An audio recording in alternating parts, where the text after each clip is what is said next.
오늘 하나님께서 우리에게 주시는 말씀은 신약성경 로마서 4장 1절에서 13절까지의 말씀입니다. 로마서 4장 1절에서 13절까지의 말씀을 제가 읽을 때에 함께 하나님의 음성을 들으실 수 있기를 바랍니다. 그런즉 육신으로 우리 조상인 아브라함이 무엇을 얻었다 하리요? 만일 아브라함이 행위로서 의롭다 하심을 받았으면 자랑할 것이 있으려니와 하나님 앞에서는 없느니라. 성경이 무엇을 말하느냐? 아브라함이 하나님을 믿음에 그것이 그에게 의로 여겨진 바 되었느니라.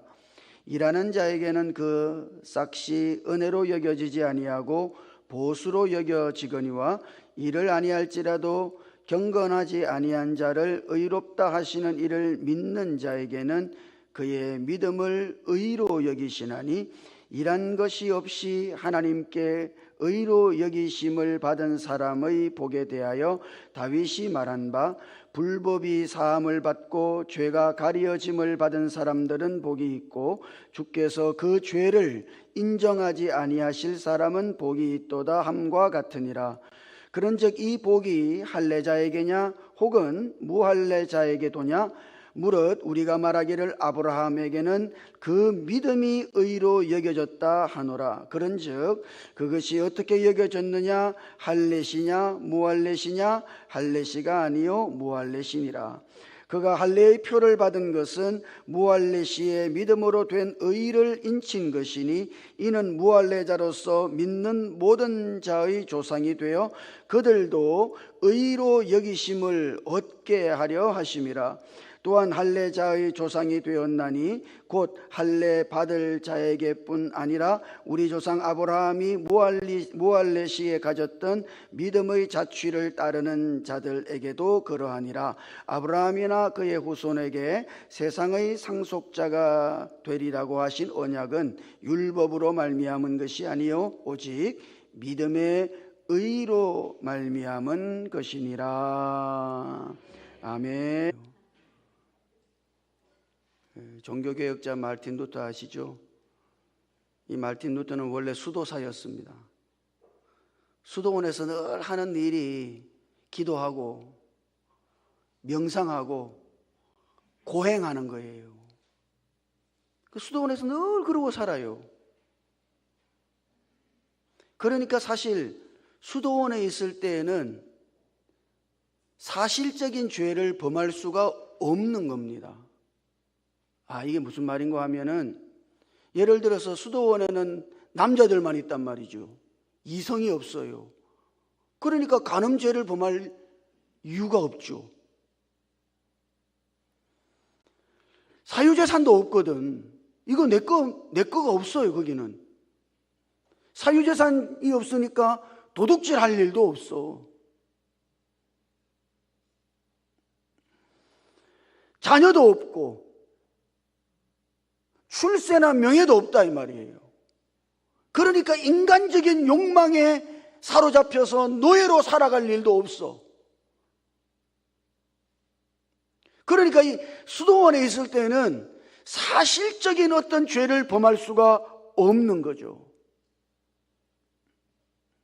그런데 마르틴 루터는 그 수도원에 있으면서 늘 기도하고 명상하고 고행하고 하면서 자신의 죄 때문에 고민을 했습니다. 그것도 심각하게 고민을 했어요. 자기의 가슴을 쥐어뜯으면서 고민을 했어요. 이게 해결되지 않는 거죠. 점점 더 깊은 수렁에 빠져들어갔습니다. 여러분, 인간이 가지고 있는 가장 큰 문제는 뭔지 아세요? 그거는 그 사람 안에 있는 죄의 문제예요. 이거 해결하지 못하면은 이거보다 더 심각한 게 없어요. 마르틴 루터가 그랬단 말이에요. 사실적인 죄를 범할 수 없는 바로 그곳에서 그는 자기 안에 있는 죄 때문에 가슴을 쥐어뜯고 죄 때문에 아파하고 이 죄의 문제를 해결하기 위해서 발부둥을 쳤습니다. 결국은 그가 로마에 있는 스칼라 산타라고 하는 성당을 찾아가게 되는데요. 이 스칼라 산타라는 말은 거룩한 계단이라는 뜻이죠. 지금같이 교통이 편리할 때가 아니잖아요. 로마를 한번 찾아간다는 것은 일생에 한 번 있을까 말까 하는 일입니다. 그래서 그 로마를 향해서 순례의 길을 떠난 것이죠. 스칼라 상타 안에 있는 그 성당 안에는 예수님께서 빌라도에게 재판을 받으셨을 때 올라가셨다고 하는 계단, 나무로 된 38개의 계단이 거기에 있어요. 콘스탄틴 대제의 어머니 헬레나가 이 계단을 가져왔어. 그리고 스칼라 상타라고 부르는 그 성당에다가 그 계단을 딱 설치해 놓은 거예요. 로마 카톨릭에서 가르치기를 이 계단을 무릎으로 기어 올라오는 사람은 죄사함을 받는다 그랬거든. 그렇게 가르쳤어. 그러니까 마르틴 루터가 그걸 듣고 거기를 찾아간 거예요. 마르틴 루터가 스칼라 상타 38개짜리 나무 계단을 무릎으로 기어 올라가면서 계단마다 입을 맞추고 올라가면서 주기도문을 암송하고 그렇게 끝까지 올라갔다 이 말입니다. 올라가 보고 나니까 해결된 게 아무것도 없어. 똑같아요. 이거 아무것도 아니야. 그때 그의 마음속에 큰 빛이 비치는 것처럼 하나님의 말씀이 생각이 났단 말이죠. 그게 뭐예요? 의인은 믿음으로 말미암아 살리라 하는 거예요. 그게 생각난 거예요.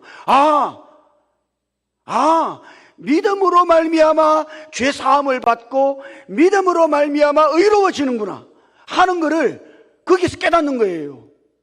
여러분, 이게 얼마나 소중한 거예요. 예수를 믿는 그 믿음 때문에 내가 죄를 용서받고 그 믿음 때문에 내가 의로워진다는 거.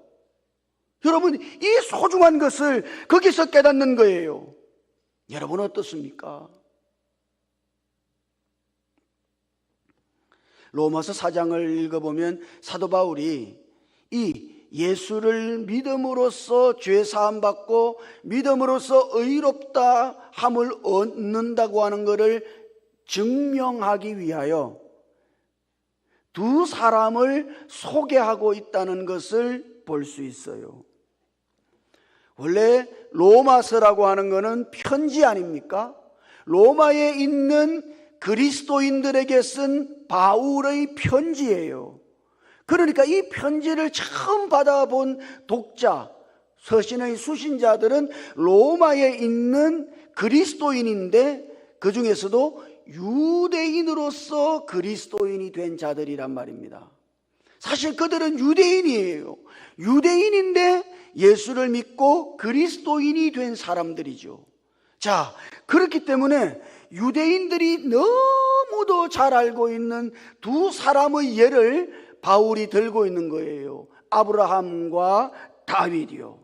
이 아브라함과 다윗의 이야기를 통해서 봐라, 사람이 행위로서 의롭다함을 받고 행위로 죄사함을 받는 것이 아니라 고행을 하거나 기도를 많이 하거나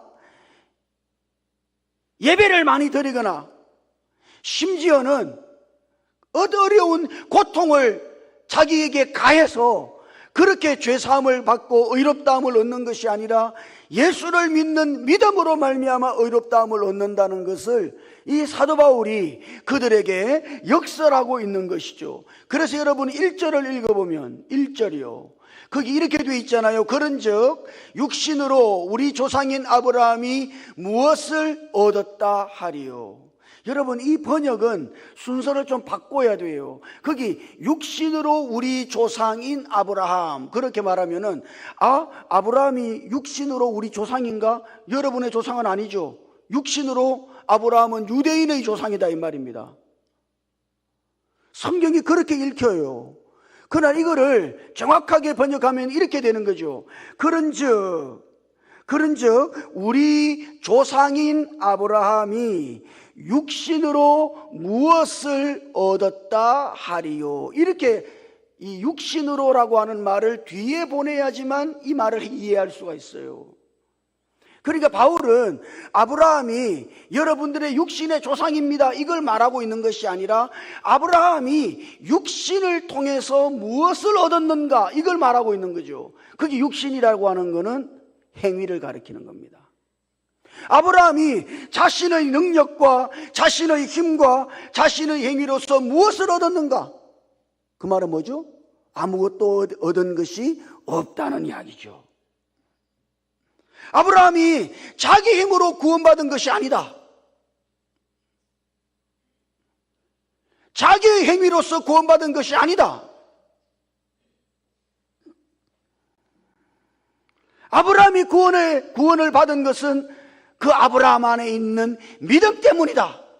지금 바울이 이거를 선포하고 있는 것입니다. 그러면 유대인들은 이렇게 말해요. 아이고, 무슨 소리 합니까? 아브라함도 할례를 받았잖아요. 할례를요. 예? 남자의 중요한 부위의 포피를 벗겨내는 할례요. 이 할례는 유대인들에게 대단히 중요한 의식입니다. 왜냐 그러면 이거는 하나님의 백성이 되는 의식이에요. 할례를 받아야 하나님의 백성이 된다고 생각했거든.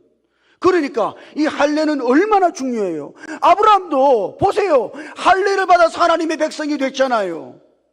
그러면 할례 받아야 되는 거 아닙니까? 할례가 구원의 대단히 중요한 조건 아닙니까? 유대인들이 이렇게 말한단 말이죠. 그러나 아브라함이 할례를 받은 것은 사실이죠. 어디서? 창세기 17장을 읽어보면 아브라함이 할례를 받았다고 증언하고 있어요. 17장. 그러나 창세기 15장에 아브라함이 할례를 받기 이전에 먼저 그가 의롭다 하심을 받았다고 하는 증거가 있다고 바울은 말하고 있는 거죠. 그러니까 여러분, 지금 아브라함이 믿음으로 말미암아 의롭다함을 얻은 것은 할례를 받았을 때가 아니라 할례를 받지 않았을 때 하나님으로부터 믿음으로 말미암아 의롭다 하심을 얻었다. 지금 바울이 이걸 말하는 거죠. 창세기 15장을 여러분이 보셨나요? 거기 보면 하나님이 아브라함을 데리고 바깥으로 나가시죠. 하늘의 별을 다 보라고 하시고서 이 하늘의 별과 같이 아브라함의 자손이 그렇게 많아질 것이다. 단 한 명의 자손도 없던 아브라함에게 하나님은 하늘의 별과 같은 수많은 자손들이 아브라함에게 생길 것이다. 하나님이 그렇게 말씀하셨거든요. 그러니까 하나님이 그렇게 말씀하시는 것을 아브라함이 믿었단 말입니다. 믿어서 하나님이 보실 때 그 아브라함이 가지고 있는 그 믿음을 보시고 하나님은 아브라함을 의롭다 하신 것이죠. 그럼 여러분, 아브라함은 뭘 믿은 걸까요?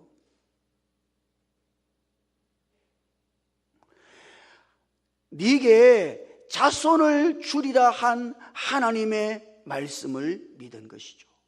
이 하나님의 약속을 믿었단 말이죠. 그러면 그 정말 아브라함이 뭘 믿은 겁니까? 갈라디아서 3장 16절을 읽어보면 거기 아브라함에게 하신 약속의 자손이 누구인지를 분명히 말하고 있죠. 한번 같이 읽어보십시다. 3장 16절 같이요. 시작. 이 약속들은 3장 16절 갈라디아서 3장 16절. 자, 거기 보면 거기 이렇게 되어 있단 말이죠. 이 약속들은, 그러니까 아브라함에게 주신 약속들이란 말이죠. 이 약속들은 아브라함과 그 자손에게 말씀하신 것인데, 그 다음 여럿을 가리켜 그 자손들이라 하지 아니하시고 오직 한 사람을 가리켜 네 자손이라 하셨으니 곧 누구라고요? 예. 하나님이 네게 자손들을 주리라 이렇게 아브라함에게 말씀하신 것이 아니라 네게 자손을 주리라. 그거는 단수입니까? 복수입니까? 이건 단수예요. 한 사람을 가리키는. 아브라함에게 네게 자손을 주리라 그랬단 말이죠. 그 하나님이 아브라함에게 약속하신 자손을 주리라 할 때 그 자손은 누구예요?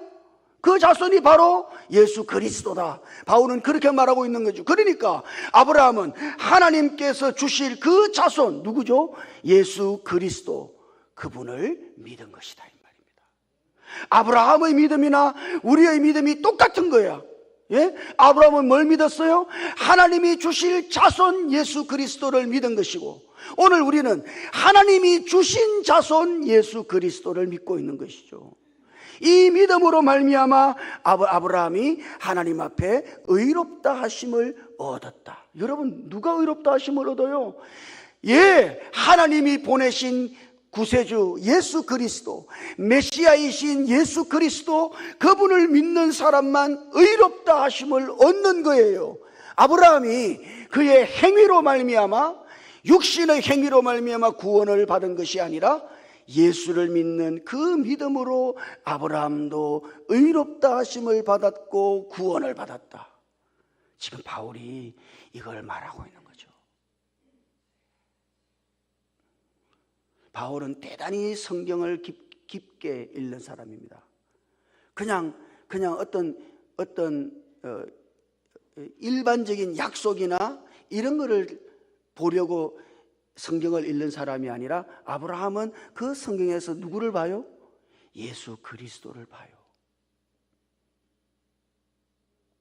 그리고 사도 바울은, 그리고 아브라함이 믿은 것이 다른 것이 아니라 아브라함도 나와 똑같이 하나님이 보내실 자손인 예수 그리스도를 믿었구나 하는 것을 사도 바울이 성경을 통해서 깨달은 거예요. 그리고 오늘 선포하는 것이죠. 야, 아브라함을 봐라. 아브라함도 그가 하나님이 보내실 자손 예수 그리스도를 믿고 하나님 앞에 의롭다 하심을 얻은 것이다. 그것처럼 오늘 우리들도 예수 그리스도를 믿을 때 하나님으로부터 의롭다 하심을 얻는다. 믿습니까? 여러분 정말 믿는 거예요? 예, 사람이 행위로 의로워지는 것이 아니라, 그의 선한 삶으로 의로워지는 것이 아니라 예수를 믿을 때 의롭다 하심을 받는다. 예수 믿는 사람을 하나님이 뭐라 그래요? 너는 의로워, 이렇게 말씀하시는 것이죠. 이런 은혜를 예수 그리스도 안에서 우리 모두가 누릴 수 있기를 주님 이름으로 축복합니다. 두 번째 예는 뭡니까? 다윗이죠. 다윗. 여러분, 구약 성경에 양대 산맥이 있다면은 아브라함과 다윗입니다. 신약 성경 시작인 마태복음은 1장 1절에서 뭐라고 시작해요? 아브라함과 다윗의 자손 예수 그리스도의 계보라. 그러니까 아브라함과 다윗은, 이거는 이스라엘 사람, 유대인들에게 있어서는 가장 중요한 두 사람이에요. 특히 다윗은 왕이죠, 왕. 이스라엘 백성들이 가장 존중하는 왕이에요. 다윗 같은 왕이 없어. 그는 선왕이라 불리죠. 하나님 앞에 위대한 일을 이루었다 말이죠. 민족을 통일시켜서 그가 왕이 됐으니까 민족을 위기에서 구한 영웅이란 말이죠.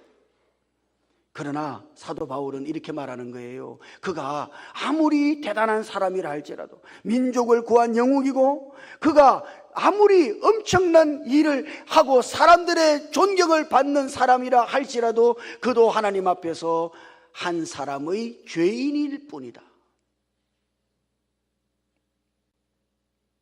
아무리 잘난 사람도 하나님 앞에 한 사람의 죄를 범한 사람일 뿐인 것이죠. 여러분, 사람은 어떻습니까?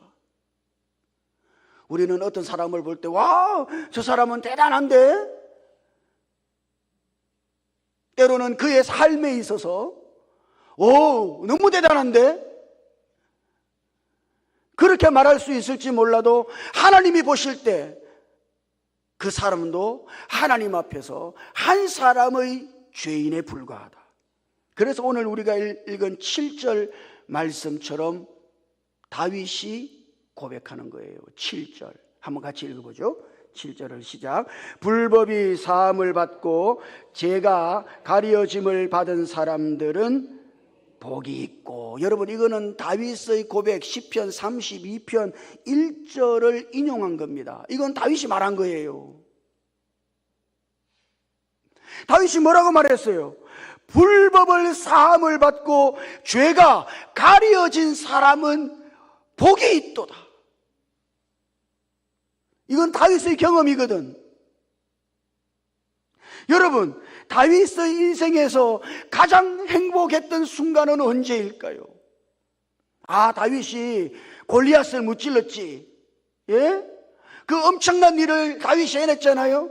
그때가 다윗의 인생에서 가장 행복한 순간이었을까요? 아니면은 민족을 하나로 뭉쳐가지고 그가 이스라엘의 왕이 된 그 순간, 그때가 가장 행복한 순간이었을까? 여러분 어떻게 생각합니까? 다윗은 그때가 아니라 지금 하나님으로부터 죄 사함을 받고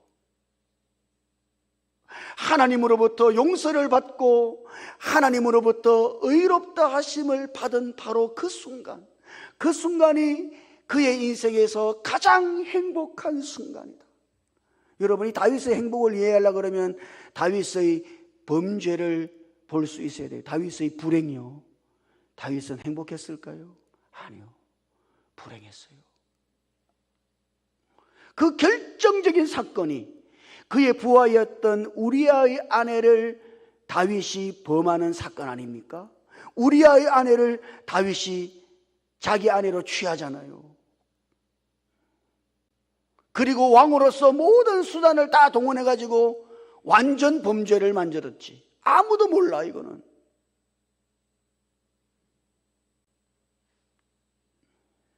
그러나 하나님은 아시지. 어느 날 나단이라고 하는 선지자가 나타나가지고 다윗이 범한 그 죄를 직시하도록 다윗을 깨우쳤단 말입니다. 그때 다윗은 너무너무 괴로웠다. 자기가 범한 그 죄 때문에 너무너무 괴로웠다고.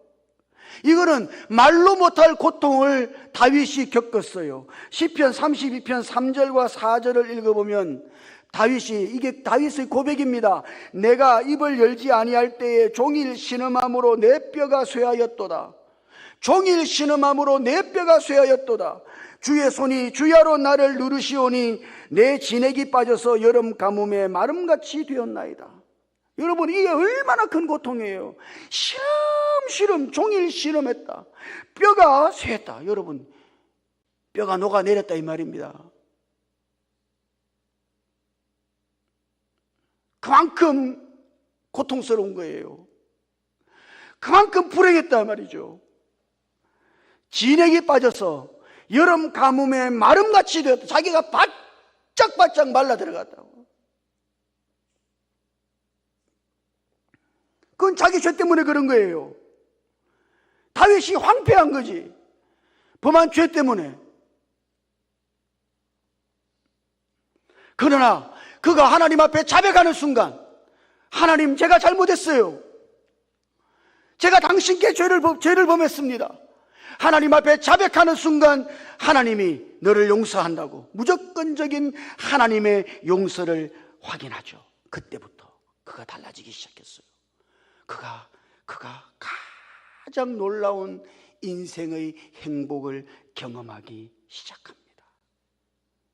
그래서 그가 고백하잖아요. 불법이 사함을 받고 죄가 가려짐을 받은 사람은 복이 있고 주께서 그 죄를 인정하지 아니할 사람은 복이 있다. 이것이 진짜 복이다.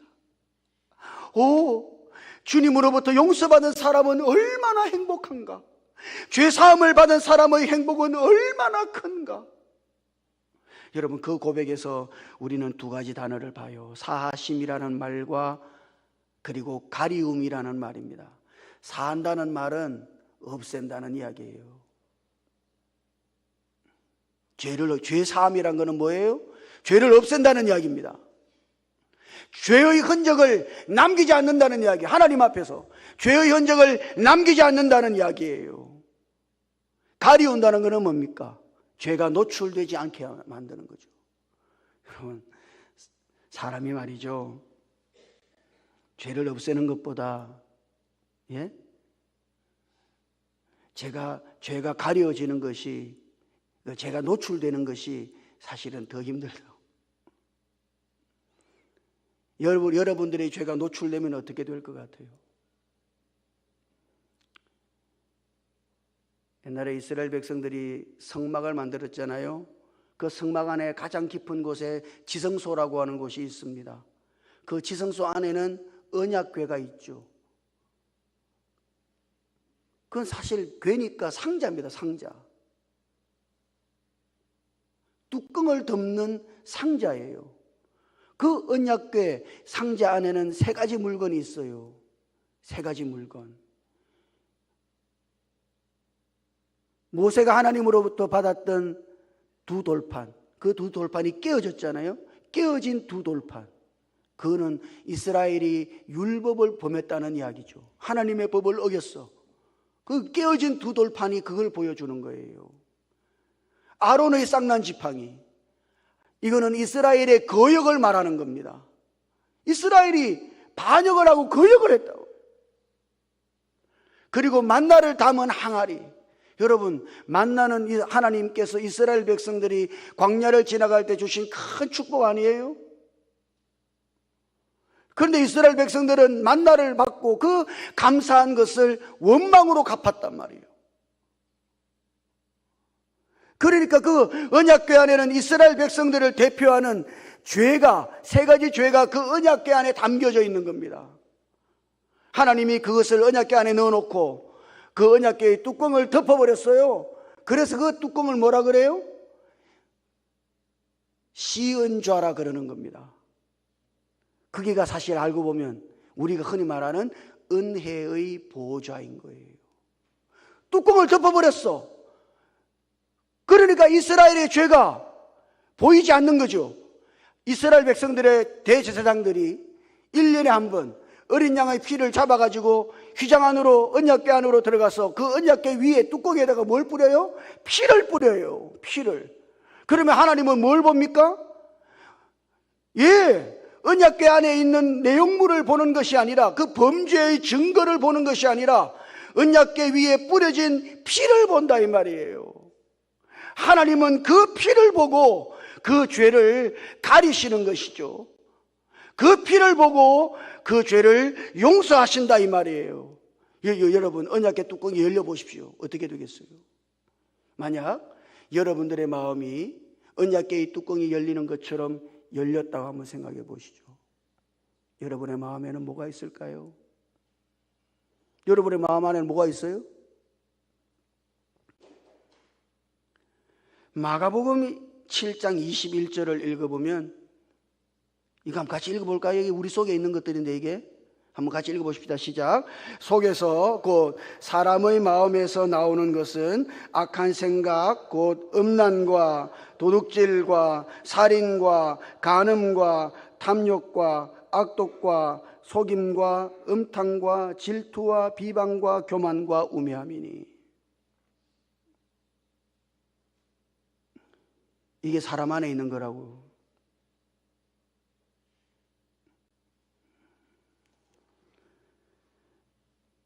여러분의 마음의 뚜껑을 열었을 때요, 거기 뭐가 있어요? 이런 것이 있다.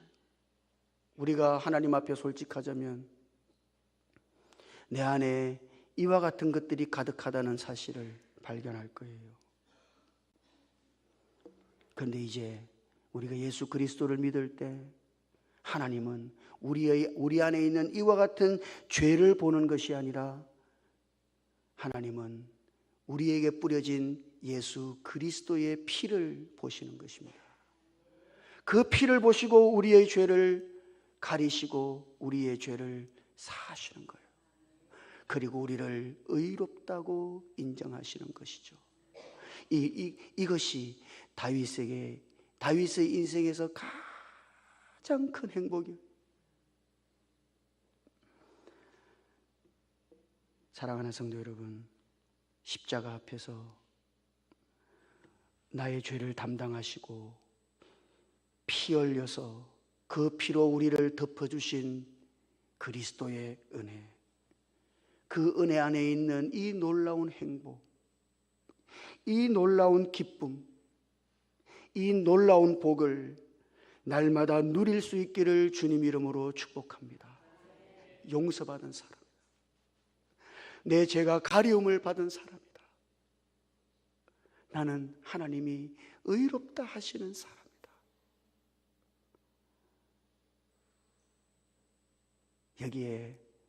여기에 그리스도인들의 행복이 있는 거예요. 이런 행복으로 살아가실 수 있기를 주님 이름으로 축복합니다.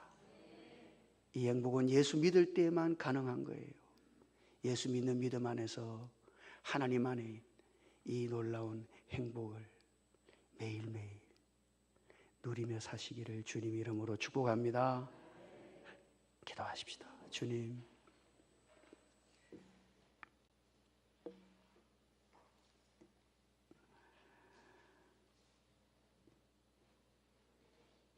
죄를 사함받고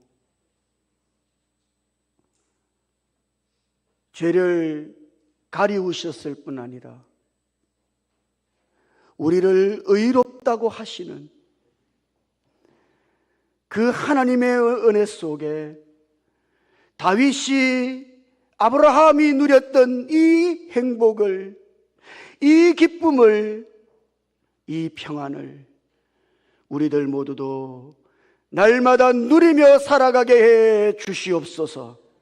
육신으로 행한 것으로 말미암아 의롭다함을 얻은 것이 아니라 우리가 예수를 믿어서 의롭다 하심을 얻었음을 믿고 예수 안에서 우리의 모든 죄가 사하여졌음을 믿고 그 사죄의 은총을 매일매일 누리며 살아가게 해 주시옵소서.